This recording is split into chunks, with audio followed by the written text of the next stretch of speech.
Alright, we are on to topic 6, and in topic 6 and 7 we'll be introducing decimals. We're going to be multiplying and dividing decimals in the next two topics, but this one we're going to focus on multiplying. And to start off, we're going to start talking about multiples of 10, which is 10, 100, 1000, 10,000, 100,000, million, and so forth. So it's a topic, or it's a procedure that we're going to use that does not require too much math and calculations, rather just moving a decimal point. And that's what we're going to talk about today. So we're going to look at this number, and this number is 4 hundredths, and we're going to multiply it by 10. Now normally to multiply something by 10, you take it by 1 and then add a 0. You can't do that with decimals because when you add a 0 to the end, you're making an equivalent decimal, so you're not really doing anything at all.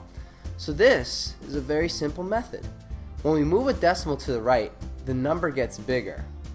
And it gets bigger by a power of 10. So each time we move it to the right, we're making it bigger by another power of 10.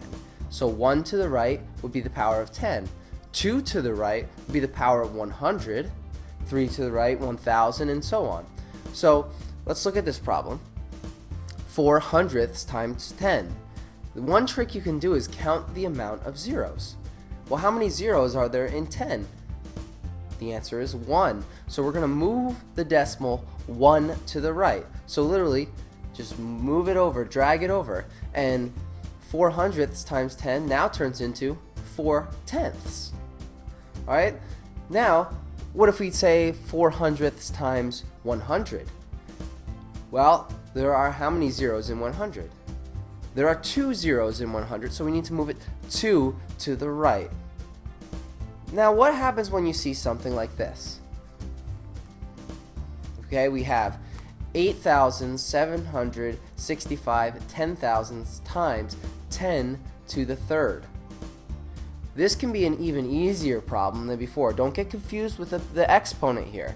The exponent actually will tell you how many times to move it to the right.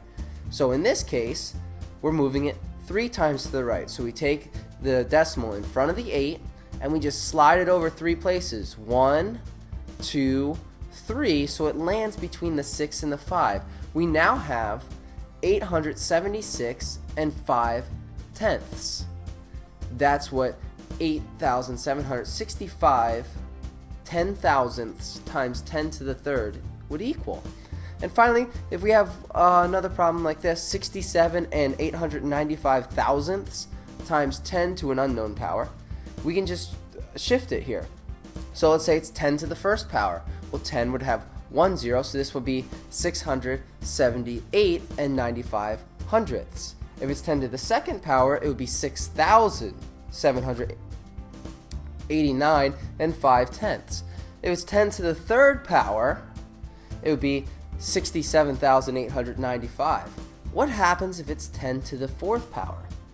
Now, if we move the decimal 4 places, we have a blank space. Now, using what you've known before, and what you've learned before, and what you already know, rather, what should we put in that blank space? If you said placeholder, you would be correct, and our placeholder in math is always a 0. So when that happens, when you get to a point where you don't have a number there, you need to put a number. Not just any number, you need to put a placeholder. So when we do this, when we do 67 and 895 thousandths times 10 to the fourth, you're actually going to get 678,950 because of that placeholder.